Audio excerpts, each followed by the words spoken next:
안녕하십니까. 세상 읽어주는 남자 이상훈입니다. 오늘은 2나노에 대해서 한 말씀 드리겠습니다. 아시다시피 2나노는 이 3나노에서 TSMC에 완패한 삼성이 벼랑에 몰려서 승부수를 건 노드입니다. TSMC는 2나노에서 트랜지스터 구조를 게이트 올라라운드로 바꾸게 되고, 삼성은 3나노에서 이미 구조 변화를 선택한 이후에 두 번째 노드가 바로 2나노입니다.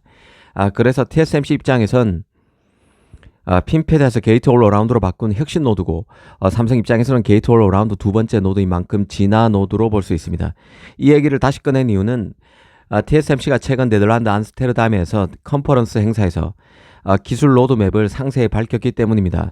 이 핵심은 내년인 2025년 말에 2나노 첫 노드인 N2 노드로 칩을 대량 양산하고 이듬해인 2026년에 1.6나노를 활용해서 칩을 양산한다는 것입니다.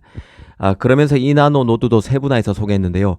이 앞서 말씀드린 2나노 1세대 노드인 N2 노드는 2025년 말부터 칩을 양산하게 되고, 2나노 2세대 노드격인 N2P, N2X 등은 내후년인 2026년에 나올 것이라고 소개했습니다. 사실 웨이저자 TSMC CEO는 2나노를 3나노에 빗대서 설명한 적이 있습니다. 3나노가 런칭될 당시보다 2나노에 대한 팹리스의 문의가 더 많다는 것입니다. 사실 충분히 공감이 되는 내용인데요. 이 팹리스 입장에선 마지막 핀펜 노드보다는 구조 자체가 바뀌면서 맞게 되는 제조 공정의 변화에 더 관심이 클 수밖에 없을 것입니다. 이 설계가 까다로워지게 되는 만큼 팹리스 입장에서는 2나노가 적용될 경우에 제작 단가의 변화폭, 칩의 성능 향상 폭 등의 촉각을 곤두세울 것입니다. 이 가성비도 따져보게 될 것인데요. 실제 차이나 타임스 같은 외신에서는 2나노 웨이퍼 제작 가격이 장당 3만 달러에 이를 것이란 보도를 내놓기도 했습니다. 3나노 파생 공정인 N3P가 장당 2만 달러 수준임을 감안하면 1만 달러가 더 비싼 것입니다. 이 때문에 애플이 내년 아이폰 17의 AP인 A19 프로 칩을 TSMC 2나노가 아니라 3나노 파생 노드인 N3P에서 제작할 것이란 얘기가 나오는 상황입니다. 물론 2나노를 활용할 것이란 얘기도 나오고 있지만 N3P 설도 상당히 많이 등장하고 있습니다. 이 퀄컴도 내년 가을에 나오는 AP인 스냅드래곤 X 엘리트 2 칩을 애플처럼 TSMC 3나노 3세대 노드인 N3P를 활용할 가능성이 있다는 티스터 업로드도 등장한 상황입니다. 내년부터 양산이 가능해도 실제 2나노를 활용할 기업은 팹리스는 손에 꼽는 정도가 될 것임을 유추할 수 있게 하는 대목인데요.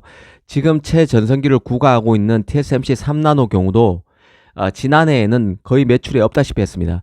올해 시작됐다고 해도 봐도 무방한데요. 내년까지 3나노의 전성기가 계속 이어질 가능성이 높다는 판단입니다. 이 TSMC는 네덜란드 컨퍼런스에서 후면 전력 공급 기술의 적용 시기도 다시 한번 밝혔습니다. 뼈대는 내후년인 2026년, 그러니까 1.6나노부터 이 후면 전력 공급 기술을 적용한다는 것입니다. 삼성도 당초 1.7나노부터 이 기술을 적용하는 것으로 돼 있다가 2나노에 적용할 가능성이 나오고 있는데요. 만약 삼성의 2나노 후면 전력 공급 기술 적용이 맞다면 TSMC의 기술 적용 시기는 삼성보다 1년 정도 느린 셈입니다. 이게 아시다시피 웨이퍼 후면 전력 공급 시스템을 활용하면 기존 전면부 전력 공급 기술보다 프로세서 면적이 15%가량 줄어든다고 합니다. 칩 면적, 다이 면적이 줄어든다는 의미는 더 많은 트랜지스터를 패키징하고 성능을 높이거나 주어진 칩의 비용을 줄일 수 있음을 내포하는 것입니다. 또 후면 전력 공급의 또 다른 이점으로 언급되는 것이 바로 배선 길이가 짧아진다는 점인데요. 와이어 길이, 배선 길이가 기존보다 10%가량 줄어드는데 와이어 길이 감소는 이 저항을 감소시켜서 더 큰 전류가 흐를 수 있게 합니다. 전력 공급이 개선되고 전력 손실이 최소화된다는 뜻입니다. 사실 후면 전력 공급 기술은 인텔이 파워비아라고 부르는 기술입니다. 인텔이 가장 앞서 있는 기술인데 TSMC가 인텔 삼성보다 적용이 더디지만 결국 상용화 칩 대량 생산은 자신이 가장 앞설 것이란 자신감이 이런 발표에서도 느껴집니다.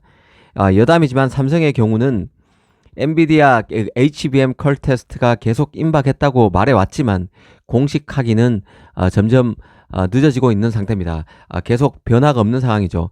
이번 젠슨항의 3분기 실적 발표 때도 젠슨항은 고용량 서버렉에 블랙에를 탑재할 경우에 블랙엘 GPU에서 발열이 발생하는 문제는 마이너한 문제라면서 HBM과 관련해서도 하이닉스와 마이크론과 손잡고 수급에 차질이 없다고 강조했습니다. 삼성 관련 발언은 전혀 없었습니다.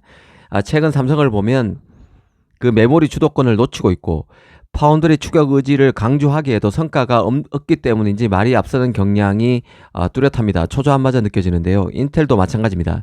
인텔의 경우는 그 한 임원이 원래 그 톰스 하드웨어와의 그 인터뷰에서 인텔 파운드리 1.8나노를 테스트하기 위해서 무려 50개 칩이 테스트하고 있다는 식의 발언을 한 적이 있습니다.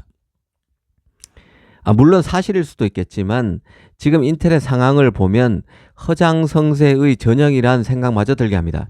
반면 TSMC는 공식 행사 발언에서 거품이 거의 없다는 생각인데요. 발언대로 실제 이뤄지고 있기 때문에 발언의 무게감도 이들 기업과는 차원이 다르다는 생각마저 듭니다. 삼성으로서는 사실상 2나노는 3나노의 파생 버전에 더 가깝다는 게 개인적인 생각인데요. 3나노의 연속성에 있다는 뜻입니다. 수율을 잡아서 TSMC의 비싼 가격을 도드라지게 보이게 만들 수 있어야 삼성으로서는 승산이 있을 것입니다. TSMC로서는 이 핀팻에서 게이트 올 어라운드로 전환하는 만큼 R&D에 더 많은 공력이 투입될 수밖에 없습니다. 공정기술 발전으로 원가가 올라가는 것은 어찌 보면 당연한 일인데요.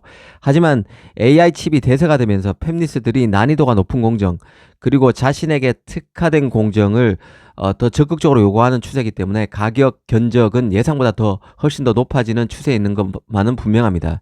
이런 변수를 잘 활용할 필요가 있습니다. 더구나 TSMC가 팹을 미국, 일본 등 전 세계에 짓기 시작하면서 그 부작용도 나타나는 측면도 있습니다. 이 팹 건설을 분산하는 데 따른 비용 부담을 고객인 팹리스에 전가하는 측면이 있다는 뜻입니다. 트럼프가 집권하는 것도 칩 시장을 흔들 요인이 될 수 있는데요. 대만산 칩의 관세를 물리기 때문입니다. 사실 퀄컴과 애플이 내년에 TSMC 2나노를 쓰지 않고 올해에 이어서 내년에도 3나노 N3P 공정을 계속 활용할 것이란 관측이 나오는 것도 이런 현실과 무관하지는 않을 것입니다. 일단 삼성은 내년 1분기까지 월 7,000장 규모의 2나노 라인을 설치할 것으로 알려져 있는데요. 여기에서 엑시노스 2600을 비롯해서 삼성의 2나노 주요 고객으로 거론되고 있는 퀄컴, 일본 프리퍼드 네트워크스, 그리고 자율주행 칩 업체인 암바렐라 등의 칩에 대한 평가가 진행될 가능성이 있습니다. 최근 퀄컴이 스냅드래곤 8 엘리트 2 칩을 삼성 2나노에 맡기지 않을 것이란 티스트 업로드도 나왔지만 아직 예단하긴 이른 시점이라는 생각입니다. 삼성 파운드리로서는 고객 확보가 안 되면서 투자 축소까지 나선 상황이기 때문에 더 절박할 수밖에 없습니다. 이 평택 4공정 파운드리 라인 같은 경우는 D램 설비로 전환한다는 결정도 내리는 게 삼성이죠. 메모리 대응이란 명분이지만 파운드리 라인을 증설할 만한 고객이 몰린다면 이런 결정을 내리긴 어렵습니다. 결국 파운드리 부진을 해치하는 전략으로 봐야 할 것입니다. 그만큼 2나노에서 이전과는 다른 퍼포먼스를 거둬야 TSMC의 실질적 대항마로서 부각될 수 있다는 판단을 삼성이 해야 합니다. 오늘은 2나노에 대해서 한번 자세히 생각해 봤습니다. 감사합니다.